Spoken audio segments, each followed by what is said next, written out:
Step 3 in our ideal system redesign methodology is brainstorming ideals and strategies.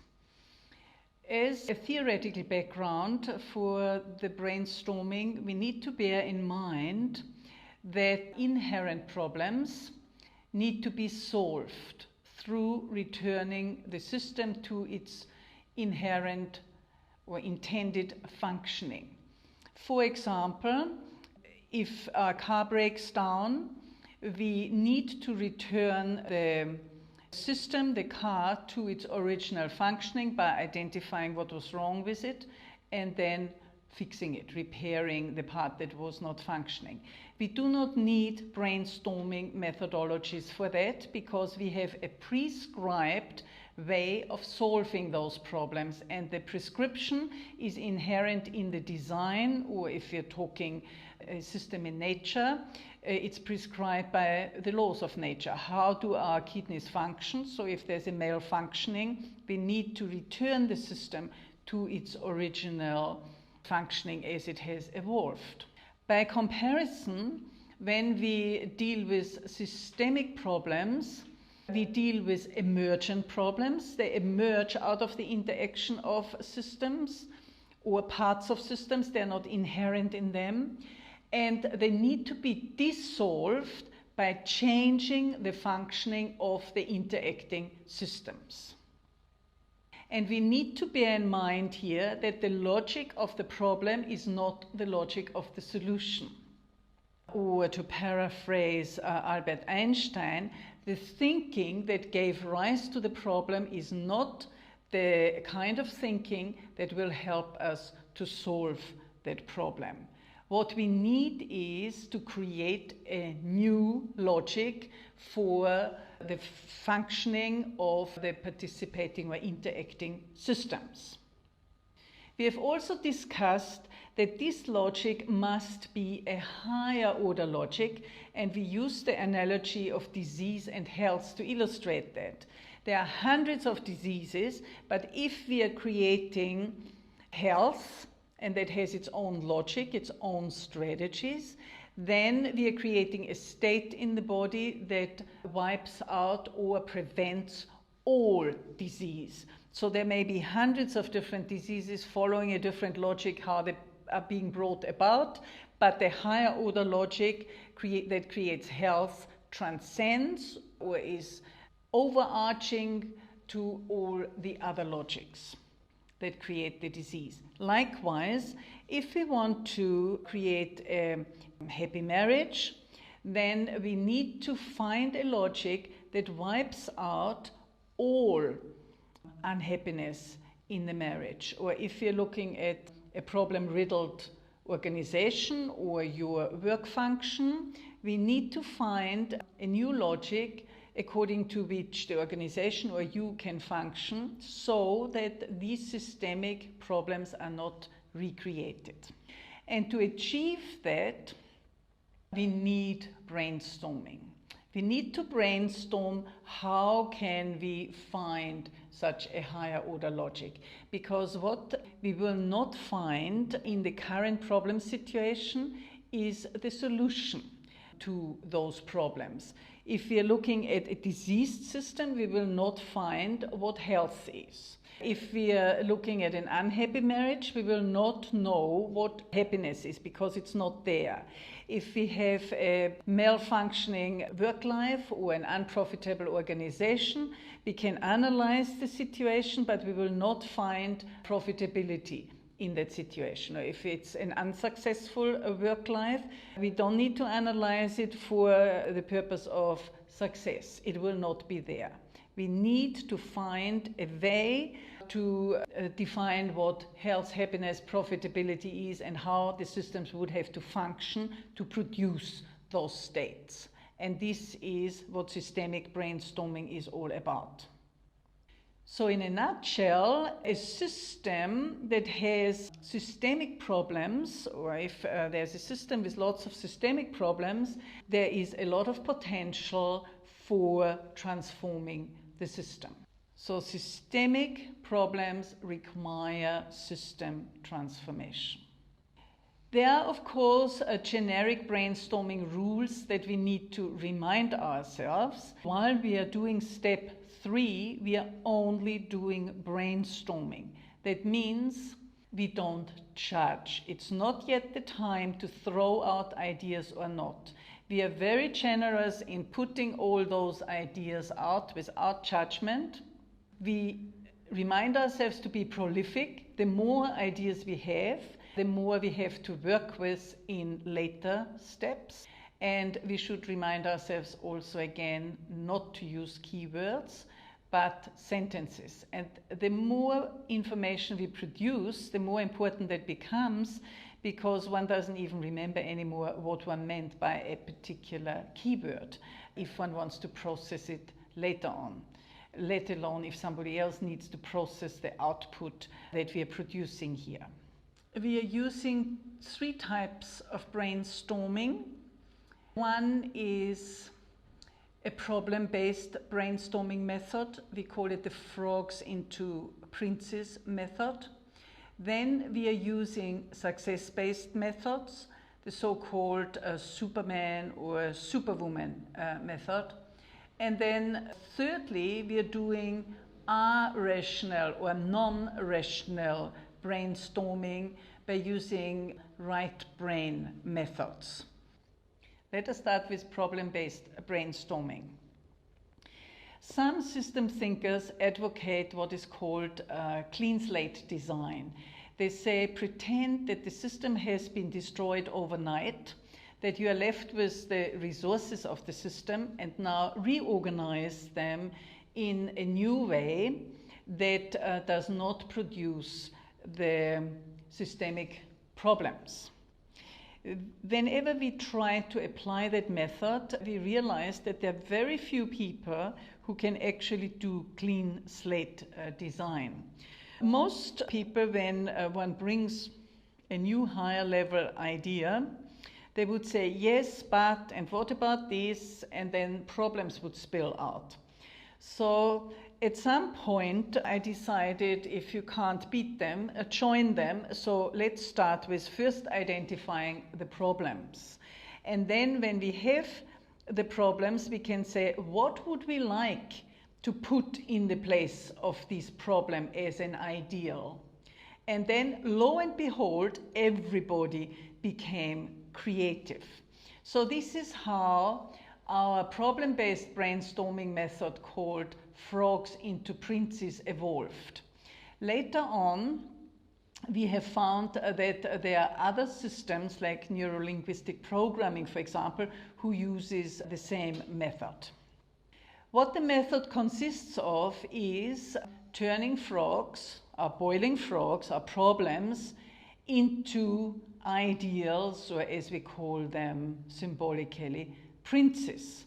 And the question that drives the process is, what would I like as an ideal to put in the place of this frog? So if I have an unhappy marriage, what would I like to put as an ideal in the place? Happiness. Sometimes those transformations are easy. If it's an unhappiness, then it's happiness. Disease, health is an obvious one. What would we like to put as an ideal in the place of the frog? We are not saying how do we solve the frog. And that is a very important difference in question. And once we've got the ideal, our prince, then we say, what are the 3 to 5 strategies that can bring about that ideal? So we design 3 to 5 strategies for each ideal.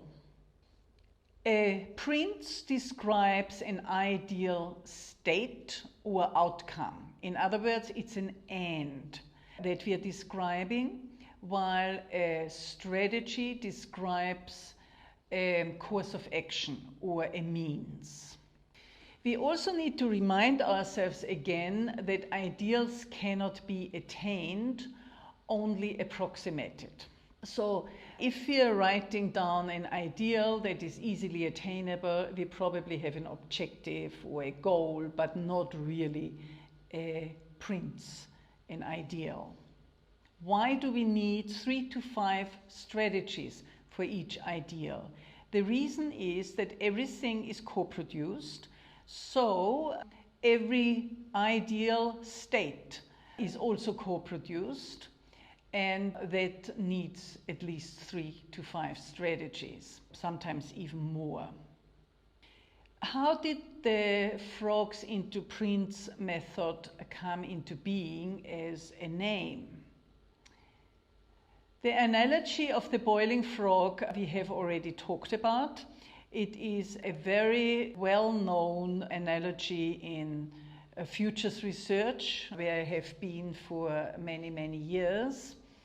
And it describes a gradually deteriorating situation. So typically, boiling frogs are problems, accelerating, and problems, gradually deteriorating problems. And what one does in futures research and forecasting is precisely identify those problems and forecast them. And when we looked for an analogy of that methodology to ask the question, what would I like to put in the place of that boiling frog? The obvious answer came from the famous Grimm fairy tale called the Frog Prince fairy tale. It is one of those fairy tales I grew up in my childhood with. And in a nutshell, what happens is the frog does a favor to the princess, so she kisses him, and suddenly the frog is transformed into a prince. He was obviously trapped by some curse in the frog. So as the princess kisses the frog, out pops the prince. The princess here stands for our intuition. Kissing the frog implies that we are taking the frog serious, that we are accepting the frog, we are not denying it, we are not trying to kill it, we are accepting it, and in the process of acceptance, we are freeing the potential of the prince. We are actually giving rise to the transformation. So it is a beautiful story of transformation of systemic problems. What is the systemic reasoning for a frog prince exercise?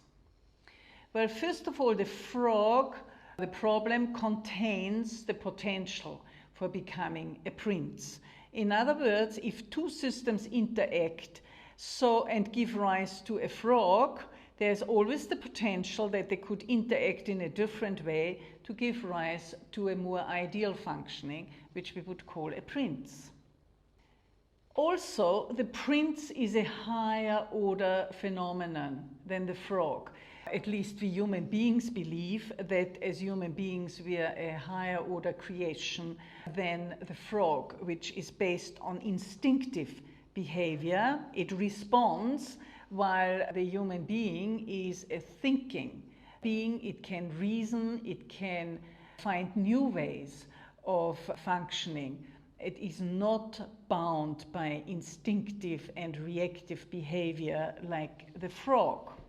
So again, it is a beautiful analogy for the difference between the behavior that gives rise to a frog, namely the current future behavior, which is acting by habit and reacting according to past thinking, while the new functioning of the prince is that of a choosing, learning, developing being. A frog is an indicator where to look for a prince. Once we have a frog of what we don't like, it is relatively easy to make the jump into what I would like instead. While if one is sitting in front of a blank sheet, it is very difficult to find out what one likes. And I found that also in exercises of life planning, which at one stage I did as a hobby beside organization transformation, just to test that the principles are the same. When one asks a person, what would you like in your life? There's a lot of umming and ahhing, and few motherhood and apple pie statements tend to come out. But if one says, what's wrong with your life? Then long lists pour out. And if one says, and what would you like instead for each of those? Then it is very easy for a person to say, I would like this and that and that and that. And then one can work through the whole list and come up with the higher order information of what one really wants that would produce all those lists of wants. It is also very clear in the exercise that as I design a prince, I'm shifting my thinking into new modes of behavior. Manifesting princes requires different strategies than getting rid of frogs. So as I have a prince of creating health, I need strategies that help me to create health. So health is the focus for developing strategies. While if I try to get rid of a disease or rid of a frog, I'm focusing on the problem logic. And very often what we try to do is get rid of the frog, we kill off the frog. But if we're killing a frog, we are not necessarily creating a prince. And we see that often if in a disease we try to get rid of a disease, maybe cutting out a tumor or irradiating it, we are creating side effects that can actually jeopardize the creation of health. So by getting rid of the disease, we are not necessarily creating health. We see the same in a social context, typically in a revolutionary context. The revolutionary is focused to get rid of the status quo and is very successful in doing it. But when the revolutionary has to govern, the getting rid of problem suddenly is not the logic that is required. But what one requires is to define what should my society ideally be like and what must I do as a government to help create this. It's a different logic. And frogs ground princes in reality. If we have a list of problems on the table and we are designing what we would like to have instead, we are reassured, even if these princes are very idealistic, but we are nevertheless reassured that we are grounded somehow to reality, that it is not out of the blue idea I try to manifest that has nothing to do with reality. So it is a very reassuring, emotionally reassuring exercise. And kissing the frog is an emotional release. We have experienced again and again, in especially team applications of the method, that putting the frog on the table, people are relieved that their problem is not ignored or swept under the carpet, but that it is there now on the wall to be dealt with.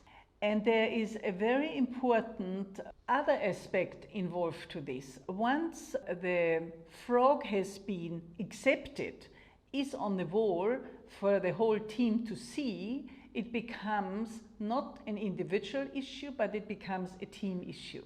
Because it is team responsibility to deal with that. In a system where everything is interrelated to everything else, if one part of the system has a problem, the whole system has a problem. If my heart is diseased, by analogy, no good for the kidney to say it's got nothing to do with me. I'm the kidney, I'm not the heart. Well, if the heart is diseased, the body is diseased and the kidney will be affected. And the same is true in an organization. So each frog holds the gift of a prince and the potential of transformation. Again, the more frogs we have on the table, the more princes we can design, the more strategies we can design to achieve those princes, and later on, the more options we have to choose from different ideas that can be incorporated into a design. A few tips for frogs into princes brainstorming. Each frog gives rise to at least one prince. Even if we have problems that can be solved, we can incorporate them into our frog prints exercises. So if my frog is broken down car, what is the prints? A well-driving car, for example. Only the strategy is then a fix-it and not a redesign strategy. Different stakeholders could have different prints for the same frog. So sometimes we have a frog and it gives rise to more than one prints, and it's important to put all those prints on the table. We need to remind ourselves that prints should be lofty, they should be high level, they should be unattainable, not low level prints which are actually goals. So the higher level a print is, the more potential there is for transforming it. I can give a case study here to illustrate the point. I once did a brainstorming with a group of 4 men in the context of maintenance problems. And one of the problems that was listed was spare parts are not available when one needs them. So what the group brainstormed, as they came back with their brainstorming output, they said spare parts are available within 2 hours. So I said, well, that's not a print.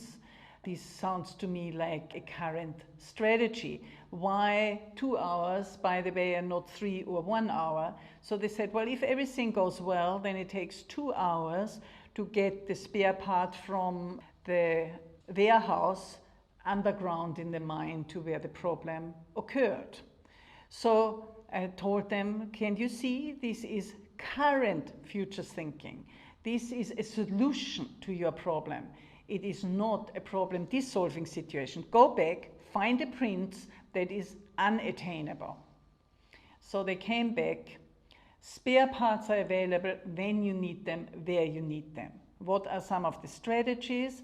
Well, underground storage and mobile storage, where cars are driving around underground and so on.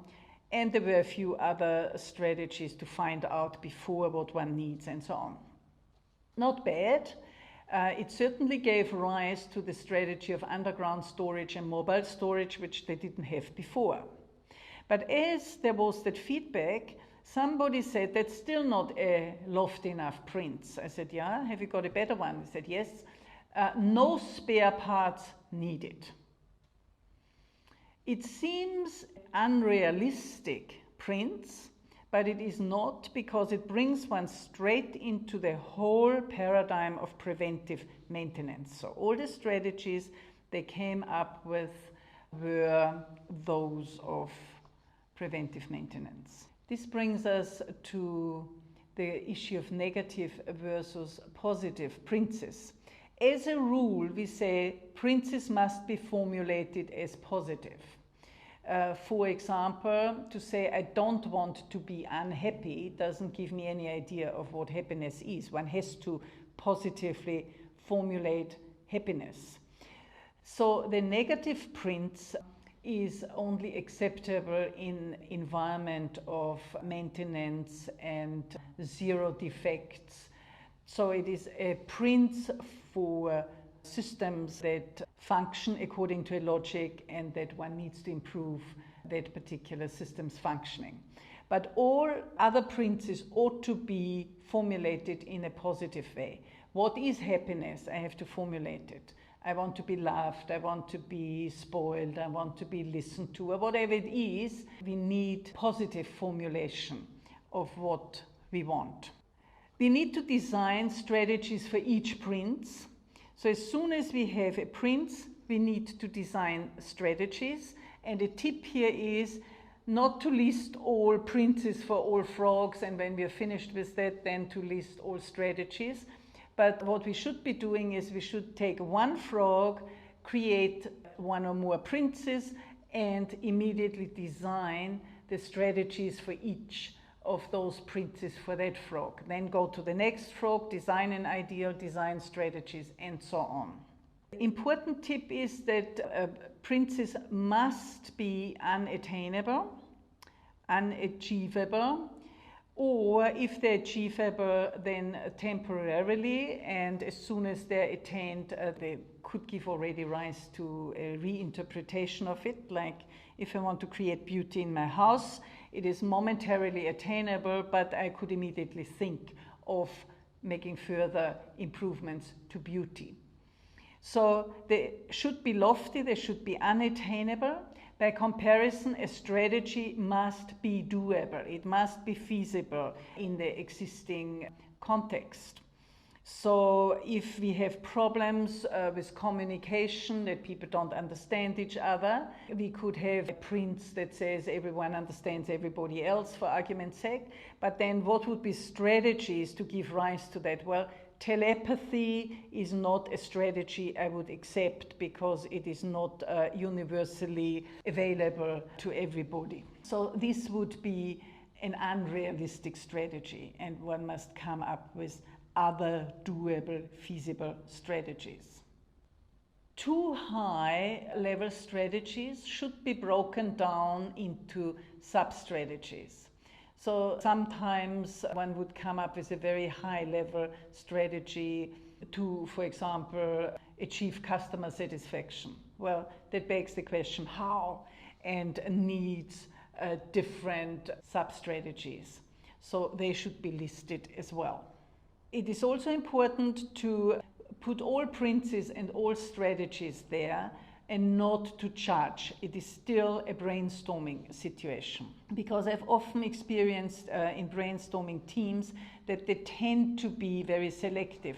If some prince seems too outlandish at the moment, they would be inclined to dismiss it, just to later on find out that it would have given rise to some very interesting other ideas.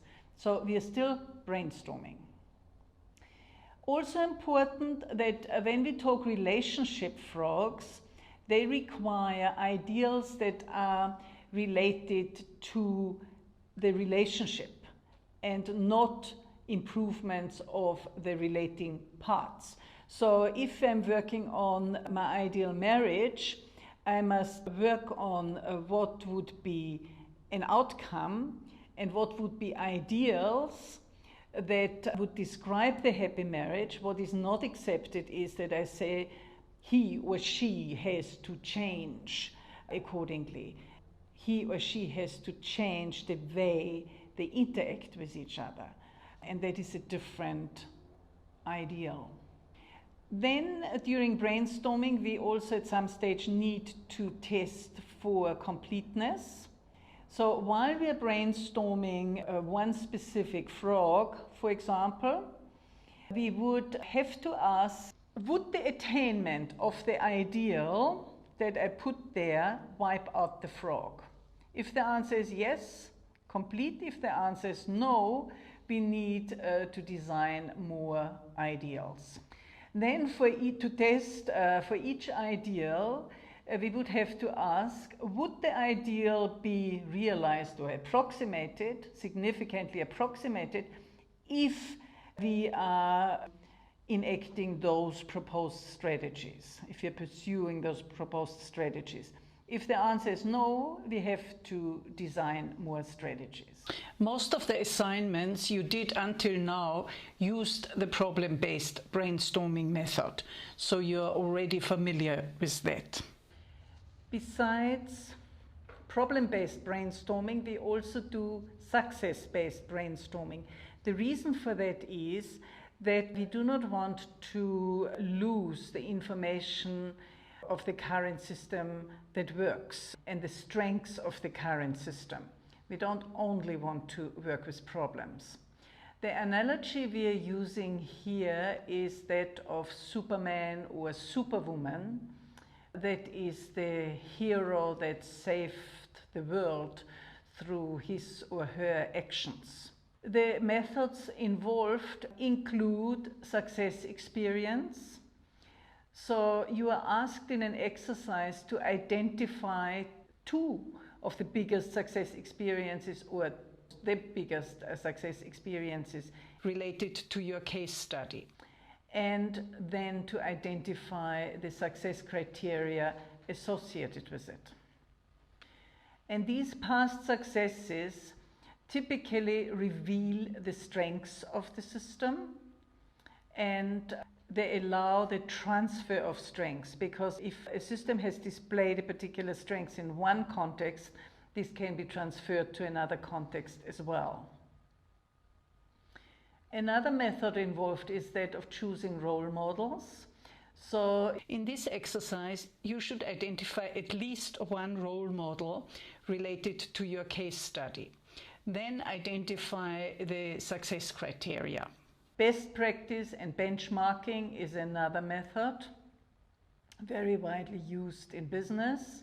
So in this exercise, you should identify criteria associated with the best practice relating to your case study. And we can also use our rational brainstorming methods. Those are the sort of right brain type methods, and they include drawing the system, storytelling, identifying symbols that characterize the ideal system. One could use analogies. If you are daring, you can dance the solutions or the ideal design, make music around it, etc.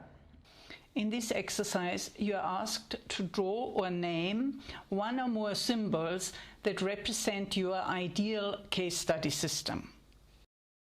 Now, I know we have only done brainstorming, but your brain, your subconscious, will already prompt you in a creative way with some ideas about how the ideal could function.